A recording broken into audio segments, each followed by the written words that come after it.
ഹരിത വിദ്യാലയത്തിലേക്ക് ഏവർക്കും സ്വാഗതം.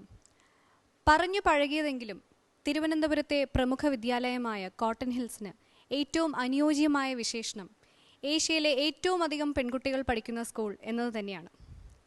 സമൂഹത്തിൻ്റെ വിവിധ മേഖലകളിൽ ഉന്നത സ്ഥാനം അലങ്കരിക്കുന്ന നിരവധി വനിതകളെ സംഭാവന ചെയ്തിട്ടുള്ള ഈ സ്കൂൾ പാഠ്യാനുബന്ധ പ്രവർത്തനങ്ങളുടെ നിരവധി മാതൃകകൾ മുന്നോട്ട് വെച്ചിട്ടുണ്ട്.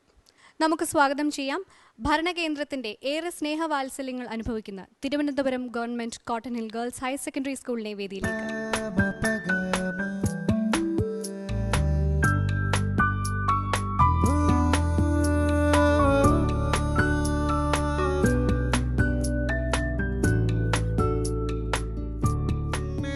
സ്കൂളിന്റെ വീഡിയോ പ്രൊഫൈൽ നമുക്കൊന്ന് കണ്ടു നോക്കാം.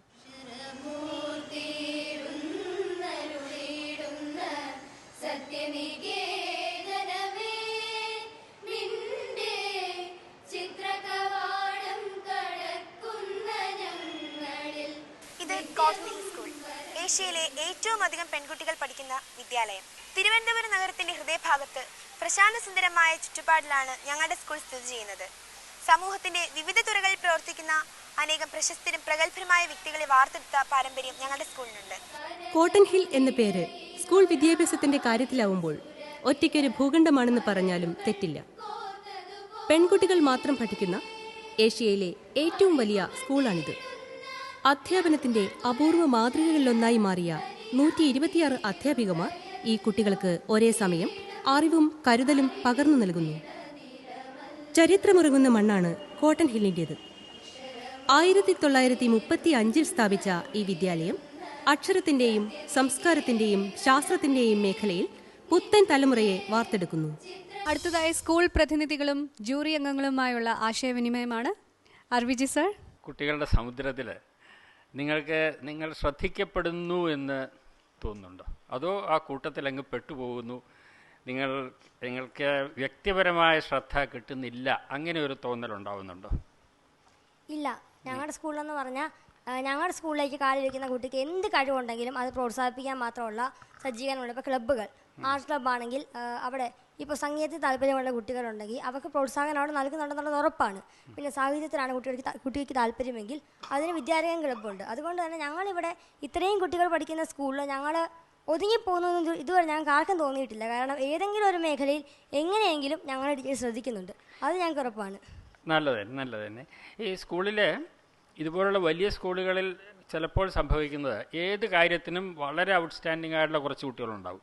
അപ്പോൾ അവർ മുഖേന സ്കൂളിന് പേരും പെരുമയും പ്രശസ്തിയും എല്ലാം കിട്ടുകയും ചെയ്യും. പക്ഷേ ഇതിലൊന്നിലും പെടാതെ ഒരുപാട് പേര് ഉണ്ടാവും. അങ്ങനെ സംഭവിക്കുന്നുണ്ടോ അവിടെ? ഈ ക്ലബ്ബിൽ ഒന്നിലും പങ്കെടുക്കാത്ത കുട്ടികൾ നിങ്ങളുടെ ക്ലാസ്സിൽ ആരെങ്കിലും ഉണ്ടോ? എല്ലാ കുട്ടികളും ഓരോ ക്ലബ്ബിൽ അംഗമാണെന്നുള്ളത് മാത്രമല്ല, അവരുടേതായ കഴിവ് ആ ക്ലബ്ബിൽ പ്രകടിപ്പിക്കുന്നുണ്ടെന്നുള്ളത്. ശ്രീചന്ദ്രനയുടെ കഴിവ് എന്തിലാ? ഏത് ക്ലബ്ബിലാക്കി അംഗമാണ്? വിദ്യാരംഗം ക്ലബ്ബിൽ അംഗമാണ്. വിദ്യാരംഗം കലാസാഹിത്യ വിദ്യാരംഗം. അതിലെന്തൊക്കെയാ ചെയ്യുന്നത്? അതില് കവിതാ രചന, കഥാരചന അങ്ങനെയുള്ളതൊക്കെ നടത്താറുണ്ട്. കവിത എഴുതുമോ മോള്? എഴുതിയ ഒരു കവിത ഒന്ന് പാടാമോ അല്ലെങ്കിൽ പറയാമോ? ചോദിച്ചാ ഓർമ്മ വരുന്നില്ല. സാരമില്ല, പോട്ടെ. കാവ്യ ഏറ്റവും ഒടുവിൽ ഈ സ്മാർട്ട് ക്ലാസ് റൂമിൽ പോയത് എന്തിനു വേണ്ടിയായിരുന്നു? അന്ന് എന്തായിരുന്നു അവിടെ സംഭവിച്ചത്? എന്തായിരുന്നു അവിടെ പഠിപ്പിച്ചതെന്ന്? ഇംഗ്ലീഷ് ആയിരുന്നു പഠിപ്പിച്ചിരുന്നത്. ഇംഗ്ലീഷിന്റെ എന്താ അവിടെ ചെയ്തത്? ഇംഗ്ലീഷ് സെക്കൻഡിന്റെ സപ്ലിമെന്ററി റീഡറിന്റെ പാഠഭാഗം ടെമ്പസ്റ്റുമായിട്ട് ബന്ധപ്പെട്ടുള്ള വീഡിയോ ആണ് നമുക്ക് കാണിച്ചു അല്ലേ? ശരി. പിന്നെ നിങ്ങൾക്ക് ഇംഗ്ലീഷ് സംഭാഷണം മെച്ചപ്പെടുത്താനായിട്ടുള്ള എന്തെങ്കിലും ടേപ്പുകളോ അങ്ങനെ എന്തെങ്കിലും ഉണ്ടോ? വീഡിയോ ഒക്കെ ഉണ്ടോ? നിങ്ങൾക്കും കൂടി പങ്കെടുക്കാവുന്ന തരത്തിൽ ഈ വീഡിയോ കണ്ടുകൊണ്ടിരിക്കുന്നതിന് പകരം നിങ്ങൾക്കും കൂടി പങ്കെടുക്കാവുന്ന തരത്തിൽ സംഭാഷണം നടത്താനോ അങ്ങനത്തെ ലാംഗ്വേജ് ലാബ് എന്ന് പറയാവുന്ന രീതിയിലുള്ള ലാംഗ്വേജ് ലാബ് ഉണ്ട്. അവിടെ എന്താ ചെയ്യുന്നത്? അത് ഇപ്പോ ഹൈസ്കൂളിനായിട്ട് ഉപയോഗിക്കുന്നില്ല, ഹയർ സെക്കൻഡറിക്കാണ് ഉപയോഗിച്ചിട്ടുള്ളത്. ഒരുപാട് പെൺകുട്ടികൾ മാത്രം പഠിക്കുന്ന ഒരു സ്കൂള്. അപ്പോൾ ആൺകുട്ടികൾ കൂടി ഉണ്ടായിരുന്നെങ്കിൽ, അല്ലെങ്കിൽ ഒരു മിക്സഡ് സ്കൂളിലായിരുന്നെങ്കിൽ ഇന്ന് ദീപ്തിയും കൂട്ടുകാരികളുമൊക്കെ പലപ്പോഴും ആഗ്രഹിച്ചിട്ടുണ്ടോ? തുറന്ന സത്യസന്ധമായിട്ട് പറയണം. അങ്ങനെ ഒരു ഇത് വന്നിട്ടില്ല. ഞങ്ങൾക്ക് പെൺകുട്ടികളോട് തന്നെ കൂട്ടുകാരികളായിരിക്കുന്നതുകൊണ്ട് അധികം ഒന്നും അങ്ങനെ തോന്നിയിട്ടില്ല. അപ്പോൾ ഈ ആൺകുട്ടികളുമായിട്ടൊക്കെ ഇടപെടുമ്പോൾ ഒരു എന്താണ് സാധാരണ രീതിയിലുള്ള ഒരു ധൈര്യമില്ലായ്മ അനുഭവപ്പെടാറുണ്ടോ? അങ്ങനെ അധികം അങ്ങനെ അനുഭവപ്പെടാറില്ല. ഞങ്ങൾക്ക് ടീച്ചേഴ്സ് പറഞ്ഞു തന്നിട്ടുണ്ട് അങ്ങനെ അധികം ഞങ്ങൾക്ക് ആൺകുട്ടികളൊരു ഭയം, അതുകൊണ്ട് ഞങ്ങളുടെ സ്കൂളിൽ ആൺകുട്ടികൾ ഇല്ലാത്തത് കൊണ്ട് ഞങ്ങൾക്ക് അവരോടൊരു ഭയമോ അങ്ങനെയൊന്നുമില്ല. നല്ല ഫ്രണ്ട്സായിട്ടാണ് ഞങ്ങൾ അവരെ കാണുന്നത്. അതുകൊണ്ട് തന്നെ അവരോട് സംസാരിക്കുമ്പോൾ, അല്ലാതെ സ്കൂളിൽ നിന്ന് വരുമ്പോൾ അവർ സംസാരിക്കുമ്പോഴൊന്നും അങ്ങനെ തോന്നിയിട്ടില്ല. ഈ എഴുത്തുകാരികൾ ആരുണ്ട് അവിടെ? ഇനി നമ്മളെപ്പോഴും ഈ സുഗതകുമാരി ടീച്ചർ പറഞ്ഞ് ഇങ്ങനെ പിടിച്ചു നിൽക്കണോ? ഇപ്പോഴും നിങ്ങൾ ആരെങ്കിലും ഉയർന്നു വരുന്നുണ്ടോ അവിടുന്ന്? ഞങ്ങളുടെ സ്കൂളിൽ നിന്ന് കവിതാ സമാഹാരങ്ങളും പുസ്തകങ്ങളും പ്രസിദ്ധീകരിക്കുന്ന കുട്ടികളുണ്ട്. അതിൽ ആഗ്നസ് വി ദാസ് എന്ന് പറഞ്ഞൊരു ചേച്ചി കാർബണിൻ്റെ ലോഗോ എന്ന് പറഞ്ഞ രസതന്ത്രമായിട്ട് ബന്ധപ്പെട്ട ഒരു പുസ്തകമുണ്ട്. ആതിര എന്ന് പറഞ്ഞ 6ാം ക്ലാസ്സിലെ വിദ്യാർത്ഥിനി, അയാളുടെ കവിതാ സമാഹാരങ്ങളുണ്ട്. ഗോപിക എന്ന് പറഞ്ഞൊരു ചേച്ചി, ആ ചേച്ചിയുടെ കവിതാ സമാഹാരങ്ങൾ. ഇത്തരത്തിൽ കുട്ടികൾ അവരുടെ കവിതാ സമാഹാരങ്ങൾ പ്രസിദ്ധീകരിക്കാറുണ്ട്. കൂടാതെ ധാരാളം കുട്ടികൾ എഴുതുന്ന കുട്ടികളും എഴുതാറുണ്ടോ? കുട്ടി എഴുതാറുണ്ട്. അതുകൊണ്ടാണ് ഇത്രയും പേരുകൾ ഓർമ്മിച്ച് വെക്കാൻ സാധിച്ചത് അല്ലേ? അല്ലെ പ്രിപ്പയർ ചെയ്ത് വന്നതല്ലോ? ഞങ്ങൾക്ക് പരിചയമുള്ള കൂട്ടുകാരാണ്. എന്താണ് നിങ്ങളുടെ സ്കൂളിൽ സമൂഹത്തിന് നൽകിയ ഏറ്റവും വലിയ നേട്ടം? അത് ഓരോ കഴിവുള്ള കുട്ടികൾ നമ്മുടെ സ്കൂളിലുണ്ട്. അപ്പോൾ അവരെ വാർത്തെടുത്തിട്ട് വാർത്തെടുക്കുന്നത് ഇങ്ങനെ ഓടെ ഉരുക്കി വാർത്തെടുക്കുന്നതാണ്? അങ്ങനെയല്ല, അവരെ കഴിവുകളെ പ്രോത്സാഹിപ്പിച്ച് അവരെ ഓരോ മത്സരങ്ങളിൽ സ്കൂളുകാർ തന്നെ കൊണ്ടുപോയി അവരെ അങ്ങനെ സമൂഹത്തിന് മുന്നിലെത്തി അവരിപ്പോൾ വലിയ നിലയിൽ അങ്ങനെ എത്തിയവരെ ഒരുപാട് പേരുണ്ട്. അങ്ങനെയാണ് നമ്മൾ സമൂഹത്തിന് നേട്ടം പറയുന്നത്. വലിയ നിലയിൽ എത്തുക എന്ന് പറയുമ്പോൾ എന്താണ് അർത്ഥമാക്കുന്നത്?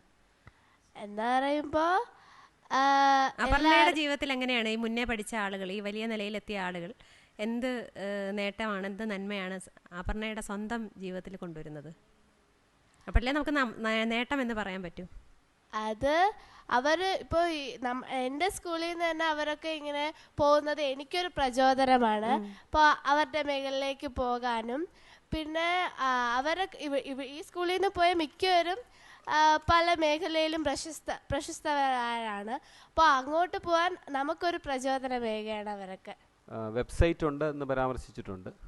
അപ്പോൾ ഈ വെബ്സൈറ്റിൽ ഉദാഹരണത്തിന് എനിക്ക് കഴിഞ്ഞ വർഷത്തെ സ്കൂൾ മാസിക കാണാൻ സാധിക്കുമോ? വെബ്സൈറ്റിൽ പബ്ലിഷ് ചെയ്തിട്ടില്ല. അല്ലാതെ ഉള്ള അവിടെ നടക്കുന്ന പല പരിപാടികളുടെയും എന്തുകൊണ്ടാണ് ഒരു സ്കൂൾ മാസിക ഒരു PDF ഫയലായിട്ട് കിട്ടാനായിട്ട് നമ്മൾ പ്രസിദ്ധീകരിക്കുന്നത്? സ്കൂൾ മാസിക ഇല്ലേ? മാസിക ഉണ്ട്. കുട്ടികളത് ഡിജിറ്റൽ മാഗസിൻസ് തയ്യാറാക്കിയിട്ടുണ്ടെങ്കിലും വെബ്സൈറ്റിൽ ഇതുവരെ അത് പബ്ലിഷ് ചെയ്യാനായിട്ട് എന്തുകൊണ്ട് ആയിക്കൂടാ? ചിന്തി ഇനി അത് തീർച്ചയായിട്ടും ഉടനെ അത് ചെയ്യാവുന്ന നല്ല മാത്രമല്ല, പുതിയ മാസിക മാത്രമല്ല, ഇപ്പോൾ സുഗതകുമാരി ടീച്ചറൊക്കെ പഠിച്ചുകൊണ്ടിരുന്ന സമയത്തുള്ള മാസിക ഉണ്ടെങ്കിൽ കുട്ടികൾ ഓരോരുത്തരും ഓരോ പേജ് വെച്ച് ഡിജിറ്റൈസ് ചെയ്ത് അതിനെ ഒരു ഡോക്യുമെൻ്റ് ആക്കി ഇത് മറ്റുള്ളവർക്ക് വായിക്കാൻ ഒക്കുന്ന രീതിയിൽ വെബ്സൈറ്റ് കൊടുത്താൽ കുറച്ചും കൂടെ ഈ സ്കൂളിന് അഭിമാനിക്കും. സ്കൂളിൻ്റെ പാരമ്പര്യം അനുസരിച്ച് ഇങ്ങനെയൊക്കെ ചെയ്യേണ്ടതാണ്. തീർച്ചയായിട്ടും അത് ശ്രമിക്കാം. രാസ്മോൾ അങ്ങനെ കേട്ടിട്ടുണ്ടോ? രാസ്മോൾ എന്ന് പറഞ്ഞ് കേട്ടിട്ടുണ്ടോ? ഉണ്ട്. അതവിടെ ഉപയോഗിക്കുന്നുണ്ടോ സ്കൂളിൽ? എന്ത് ചെയ്യാം? രാസ്മോൾ വെച്ച് എന്ത് ചെയ്യാൻ സാധിക്കും? ബോണ്ടിങ്, ആറ്റം മോഡൽ, അത്തരം കാര്യങ്ങൾ. കൊള്ളാം, മിടുക്കി.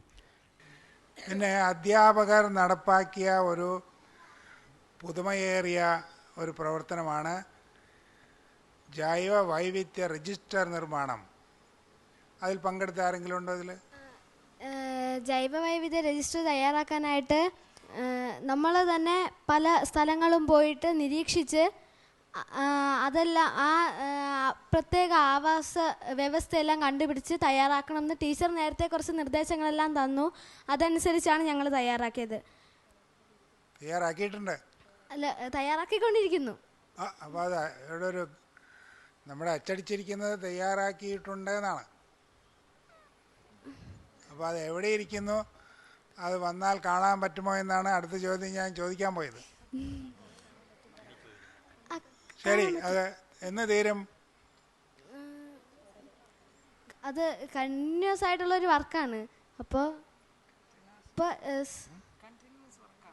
അല്ല, എങ്കിലും ഒരു രജിസ്റ്റർ, ഒരു പ്രത്യേക സ്ഥലം വേണ്ട. സ്കൂൾ കോമ്പൗണ്ടിലെ ഒരു ബയോഡൈവേഴ്സിറ്റി രജിസ്റ്റർ ഉണ്ടാക്കാമല്ലോ? ഉണ്ടാക്കാമല്ലോ. അത് ഈ കൊല്ലം കൊണ്ട് ഉണ്ടാക്കി തീർക്കാം. സ്ത്രീ ശാക്തീകരണം എന്ന് പറയുമ്പോൾ നിങ്ങൾക്കറിയാം, ഒരു സ്കൂളിൻ്റെ ഈ 4 ചുവരുകൾക്കകത്ത് നിന്ന് ഇവർ പുറത്തേക്ക് പോവാണ്. ഒരുപാട് കാര്യങ്ങളിലുള്ള കെണികൾ ഈ പെൺകുട്ടികളെ കാത്തിരിക്കുന്നുണ്ട്. ഇപ്പോൾ സൈബർ ക്രൈമിൻ്റെ ഏറ്റവും വലിയ ഇരകളാണ് പെൺകുട്ടികൾ. ഇപ്പോൾ മൊബൈൽ ഫോൺ നിങ്ങൾ സ്കൂളിൽ നിരോധിച്ചിട്ടുണ്ടാവും അല്ലേ? അതൊക്കെ ഉണ്ടാകാം. എങ്കിൽ പോലും ഇത്തരത്തിലുള്ള ഒരുപാട് പ്രശ്നങ്ങളിലേക്ക്, പിന്നെ മറ്റു പലതരത്തിലുള്ള സ്ത്രീകൾ നേരിടുന്ന ഒരുപാട് പ്രശ്നങ്ങൾ, ഇത്തരം കാര്യങ്ങളിൽ ഇവരെ പ്രാപ്തരാക്കാൻ, ഇവർ ഈ സമൂഹത്തിൻ്റെ ഈ സുരക്ഷിതത്വത്തിൽ നിന്ന് പുറത്തേക്ക് പോകുമ്പോൾ അവരൊരു പ്രാപ്തി ഉണ്ടാകാൻ, അവർക്ക് അതിൽ നിന്ന് കരുത്തുണ്ടാകാൻ തരത്തിലുള്ള എന്തെങ്കിലും പ്രവർത്തനങ്ങൾ നടത്തുന്നുണ്ട്. ക്ലാസ്സിൽ പോയി പഠിപ്പിക്കാൻ മാത്രമല്ലല്ലോ, അവരുടെ ആ ഒരുപാട് പ്രശ്നങ്ങൾ ക്ലാസ്സിൽ പറഞ്ഞ് മനസ്സിലാക്കിയതിന് ശേഷമാണ് മിക്കവാറും ക്ലാസ് തുടങ്ങുന്നത്. അപ്പോൾ ആ രീതിയിൽ ഇപ്പം എല്ലാ ദിവസവും ക്ലാസ് തുടങ്ങുമ്പോൾ ഒരു 5 മിനിറ്റ് എന്തെങ്കിലുമൊക്കെ ഓരോ പ്രശ്നങ്ങൾ വരും. അപ്പോൾ ആ പ്രശ്നത്തിനെ തുടർന്ന് പെൺകുട്ടികൾ സമൂഹത്തിൽ അനുഭവിക്കുന്ന ആ പ്രശ്നങ്ങളെക്കുറിച്ചും അവരെങ്ങനെ പെരുമാറണം എന്നുള്ളത്, അത് എങ്ങനെ ഫേസ് ചെയ്യണം എന്നുള്ളതിനെ കുറിച്ചൊക്കെ ക്ലാസ്സുകളിൽ പറയുന്നത്. വളരെ നല്ല കാര്യം. അടുത്തതായി നിങ്ങളുടെ ഗ്രേഡ് അറിയാനുള്ള സമയമാണ്. ആർവിജി സർ,